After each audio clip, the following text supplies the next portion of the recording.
The sun blazed over the desolate plains of Black Mesa, its merciless heat turning the cracked earth into a shimmering oven, the horizon wavering like a mirage. Sarah Lynn, a wiry 25-year-old with fire in her veins, staggered through the scrub, her bare feet shredded by thorns and stones, each step a jolt of agony that coursed through her battered body.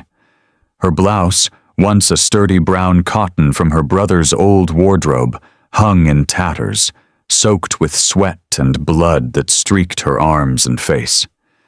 The air was thick with the scent of dry sage and the metallic tang of her wounds. A deep gash on her thigh from a knife, bruises blooming purple across her ribs where boots had struck. Hours ago, a gang of ruthless outlaws had descended on her brother's ranch, their eyes gleaming with greed for the oil they believed lay beneath the land. When Sarah refused to sign it over, they turned vicious, beating her with fists and rifle butts, tearing at her clothes as their laughter rang out like a death knell. She had fought back with all she had, her nails raking across one man's cheek, drawing blood, her elbow slamming into another's jaw, a scream tearing from her throat that echoed across the mesa. But they were too many, their strength overwhelming. The leader, a gaunt man with a jagged scar over his eye, had pinned her down, his knife flashing as he sliced her thigh, growling, "Sign, or we take more than the land." Left for dead in the dust, her body broken and her spirit teetering, Sarah had crawled away, driven by a stubborn will she inherited from her brother, killed defending this very ground. The outlaw's shouts faded, but the shame and pain clung to her, her breaths coming in short, ragged gasps. The landscape stretched endlessly around her, a sea of sand and scrub under a sky that offered no mercy. Her vision blurred with tears and exhaustion, the blood from her thigh leaving a dark trail in the dirt, marking her desperate flight. She clutched the torn fabric to her chest, her other hand pressing against the wound, the throbbing a constant pulse of torment. In the distance, a faint silhouette emerged, a ranch, its weathered barn and cabin a beacon in the wasteland. Her legs buckled, and she fell to her knees, the dry grass scraping her palms. "Stop! I'll take it off," she whispered, her voice a broken plea, a desperate offer born of survival, ready to trade her dignity for safety if it meant escaping further harm. The sound of hooves thundered through the stillness, growing louder, and Sarah's heart leapt into her throat. Had the outlaws tracked her? She shrank behind a scraggly cactus, peering through the spines, her body trembling with dread. But it wasn't them. It was a lone rider on a chestnut mare, his broad shoulders hunched with the weight of years. Thomas Gray, 52, a rancher who had withdrawn from the world after losing his son to a bandit raid, reined in his horse, the creak of leather breaking the silence. His face was weathered, etched with lines of grief and sun, his hat shadowing eyes that had seen too much sorrow. He dismounted, boots hitting the ground with a heavy thud, and spotted her, a broken figure in the dust, bloodied and shaking. Sarah rose unsteadily, her legs threatening to collapse, her hands clutching the rags tighter. "Please, don't hurt me," she pleaded, her voice trembling. Thomas froze, his hand hovering near his holster, the sight of her vulnerability striking him like a blow. Memories of his son, beaten and left to die, flashed before him, tightening his chest. "Stop! I'll take it off," she added, her head bowed, her words a surrender to save herself. Thomas's jaw clenched, his mind reeling. He wasn't that kind of man. No, he had once been a protector, before loss turned him into a hermit. "Hold up," he said, his voice rough but gentle, stepping closer. "Ain't no need for that. Let's get you inside." He offered his arm, and Sarah, wary but out of options, took it, her weight leaning into him as they moved toward the ranch. The cabin door groaned open, revealing a sparse interior. Wooden table, a cold stove, a rifle mounted above the door. Thomas guided her to a chair, his movements slow, deliberate, the air inside carrying the faint smell of hay and old leather.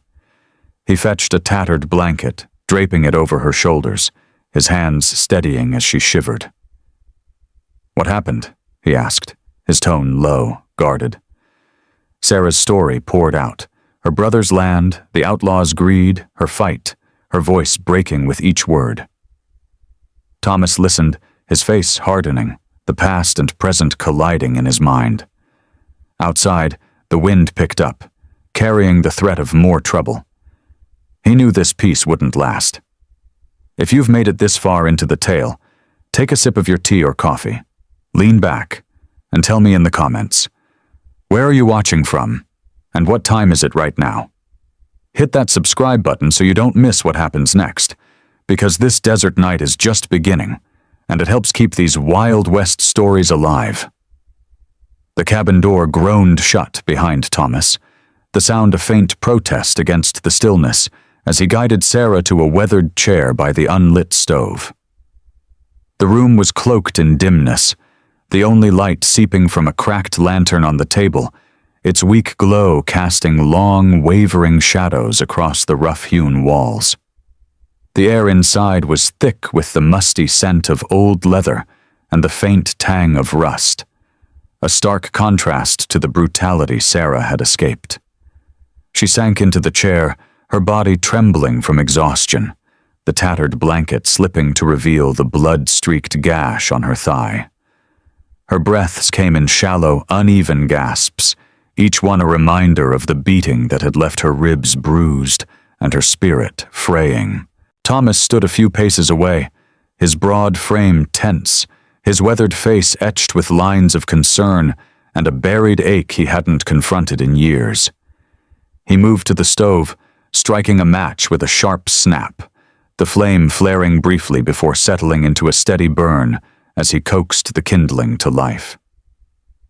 The crackle of wood broke the silence, a small comfort in the cold night. "You're safe here, for now," he said, his voice rough like sandpaper, the drawl of a man who had spoken more to the wind than to people. He fetched a dented tin cup and poured water from a jug, handing it to her with hands that shook slightly, hands that had once held a plow steady, but now trembled with the weight of memory. Sarah took it, her fingers brushing his, and drank greedily, water spilling down her chin, mixing with the dust and blood. "Thank you," she whispered, her voice fragile, her eyes meeting his for a fleeting moment before dropping to the floor. Thomas turned away, busying himself with gathering supplies, a worn cloth, a bottle of whiskey from a shelf cluttered with tools and jars of preserved peaches. The cabin was a testament to a life stripped to essentials, a table scarred with knife cuts, a single cot in the corner, a rifle hanging above the door like a guardian. Each item whispered of a past he had tried to forget. 15 years ago, outlaws had raided his homestead, killing his son, Jacob, in a senseless shootout while Thomas was away trading. He had found the boy's body, blood pooling in the dirt, and the guilt had hollowed him out, driving him into isolation. Now, Sarah sat in his home, her pain echoing his loss, stirring a compassion he thought long dead. "Tell me what happened," he said, kneeling beside her, the whiskey bottle in hand. Sarah hesitated, her fingers tightening on the blanket. Then the words spilled out, halting at first, then rushing like a river breaking its banks. "They came from my brother's land, said there's oil under it. I wouldn't sign, so they beat me, tore at me." Her voice cracked, and she pulled the blanket tighter. "Stop, I'll take it off," she murmured, her head bowing, the offer slipping out, a desperate bid for mercy she had learned from their threats. Thomas froze, his breath catching, the bottle slipping slightly in his grip. The image of Jacob, beaten and abandoned, flashed before him, and for a moment he was lost in that old grief. But then he shook his head, his jaw tightening. "No," he said firmly, his voice steadying. "Ain't no one gonna treat you like that here. Not while I'm breathing." He dipped the cloth in whiskey, the sharp scent cutting through the room, and gently pressed it to her thigh.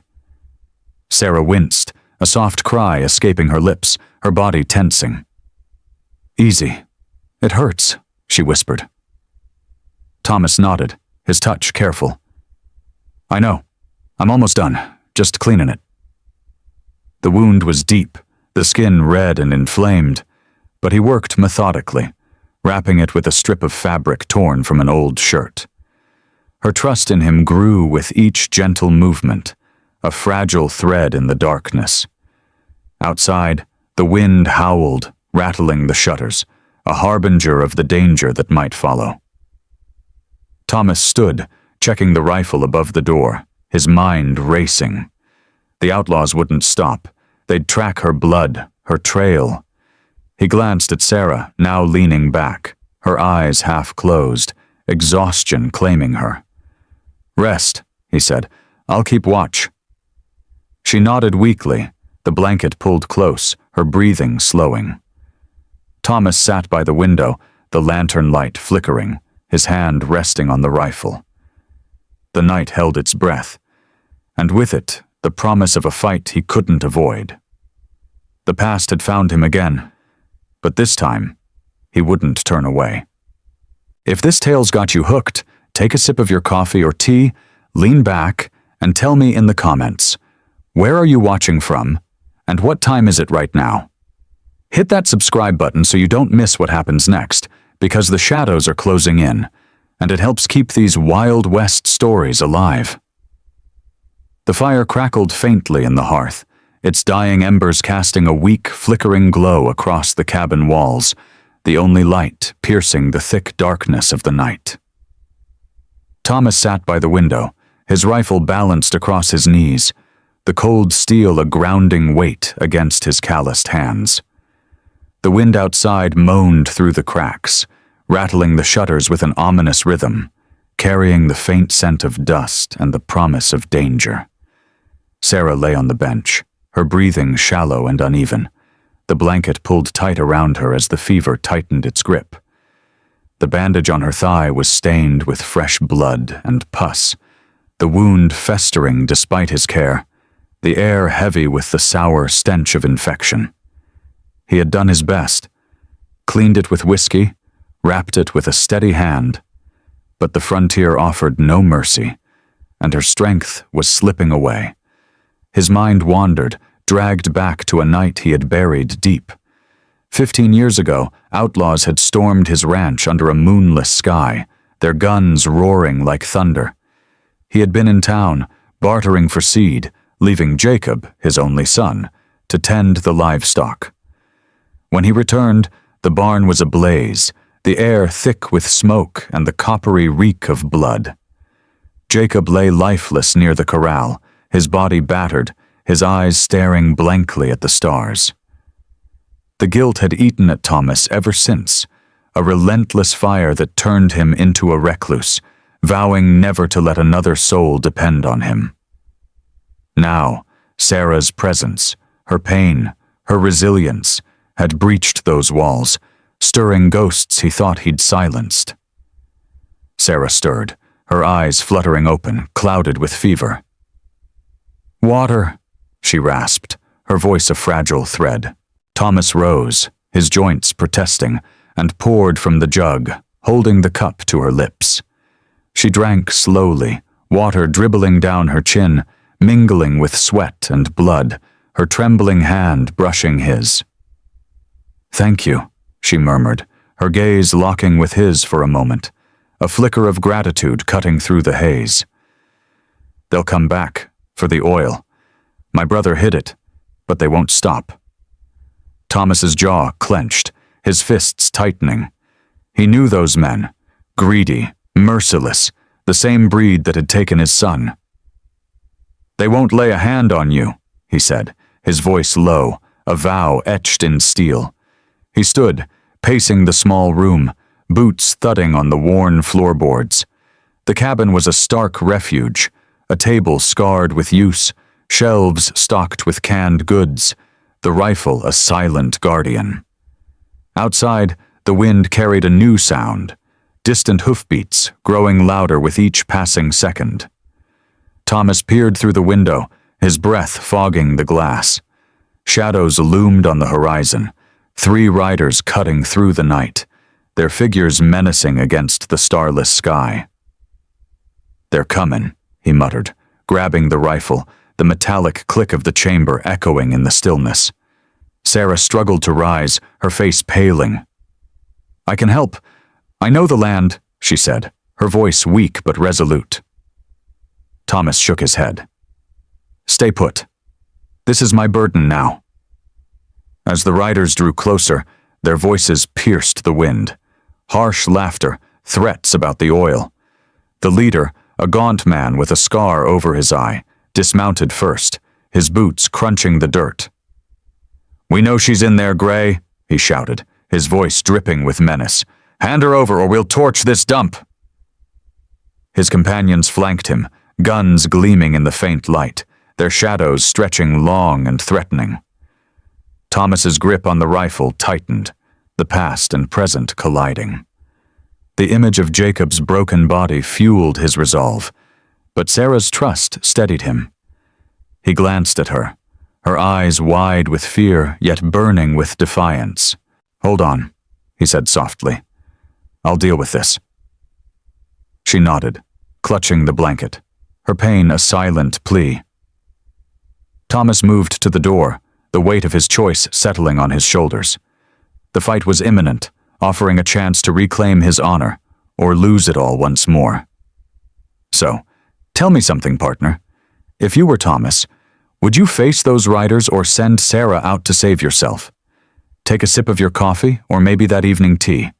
Tell me where you're watching from and what time it is right now. And if you don't want to miss what happens next, you might want to hit that subscribe button. We're just getting started." The night pressed against the cabin like a suffocating blanket, the wind howling through the gaps, carrying the thud of hooves and the guttural shouts of the approaching riders.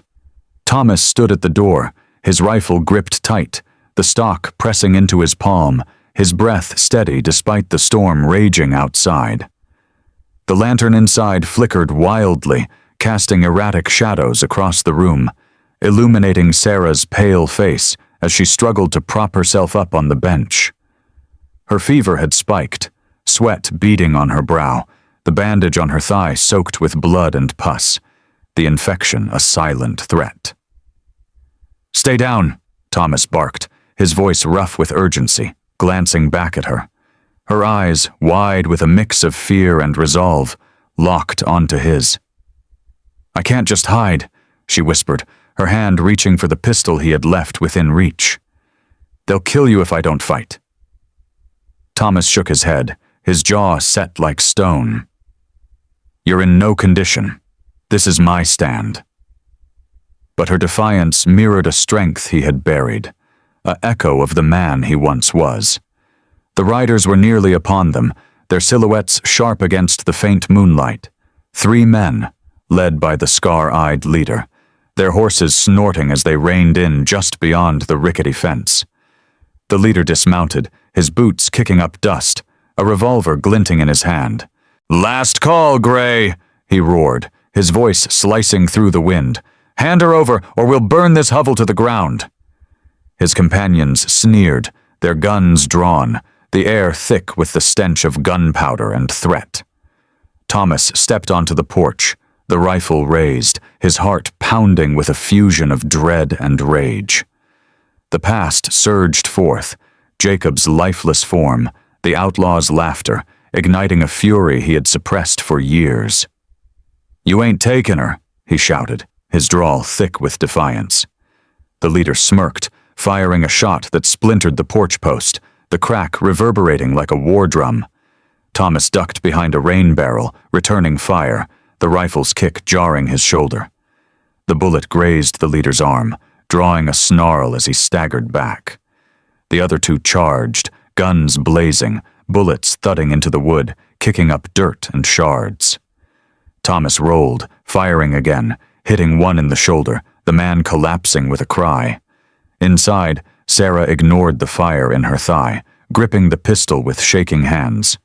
She dragged herself to the window, peering out as the second bandit advanced, his gun trained on Thomas.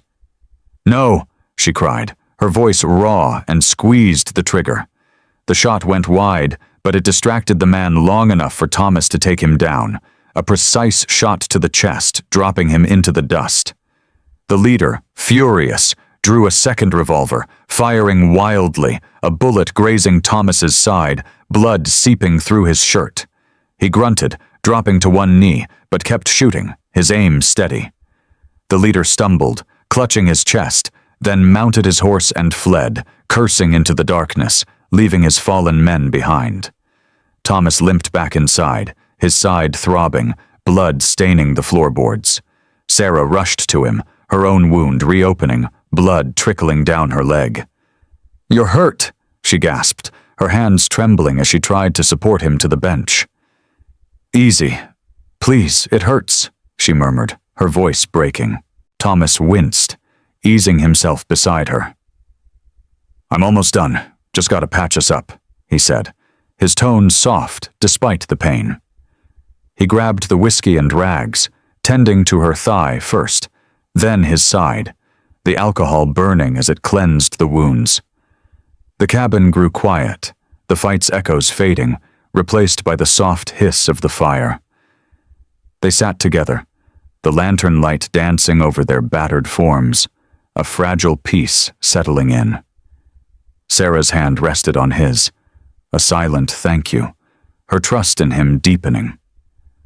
Thomas felt the weight of his past lighten, replaced by a purpose he hadn't known in years. Outside, the wind carried the scent of blood and dust, a reminder that the leader would return. But for now, they had claimed a moment, a chance to heal. The oil beneath Sarah's land remained a secret, but the bond between them was becoming a treasure worth fighting for. If this showdown has you on edge, take a sip of your drink, lean back, and think about it. Would you have stood with Thomas or fought alongside Sarah? Tell me in the comments where you're watching from and what time it is right now. And if this story moved you, hit that like button. It helps more than you know. Don't forget to subscribe so you don't miss the next chapter. The first rays of dawn spilled over Black Mesa, painting the sky in soft strokes of pink and gold, a gentle contrast to the blood-soaked yard where the fallen bandits lay still. The wind had calmed, leaving a heavy silence that wrapped around the cabin, broken only by the faint crackle of the fire within. Thomas sat on the porch, his side bandaged with a crude wrap, the sting of whiskey still sharp in the wound. His rifle leaned against the railing, its barrel cool now, a silent testament to the night's battle. Inside, Sarah rested on the bench, her thigh freshly bound, the fever broken at last, though her face remained pale, marked by the toll of survival. The air carried the scent of smoke and earth, a reminder of the violence that had forged their bond. Thomas rubbed his weathered hands together, the lines on his face deepening as he replayed the fight. The scar-eyed leader's escape gnawed at him. He knew the man would rally more men, perhaps even corrupt lawmen swayed by the oil's promise. But for now, the ranch stood quiet. The horses in the corral shifting restlessly, the desert stretching out like a vast, impartial witness. He limped inside, checking on Sarah, who stirred as he approached. "You're still here," she murmured, a faint smile breaking through her exhaustion, her hand reaching for his. Thomas took it, his grip firm yet tender, the roughness of his palm against her skin a silent promise. "Ain't leavin'," he said, his voice low, warmed by a rare softness. "We made it." Sarah's tale unfolded as they sat by the fire, the flames casting a golden glow over their bruised forms. She spoke of her brother, Jed, a dreamer who had discovered oil but concealed it to protect their legacy, leaving only riddles in his journals.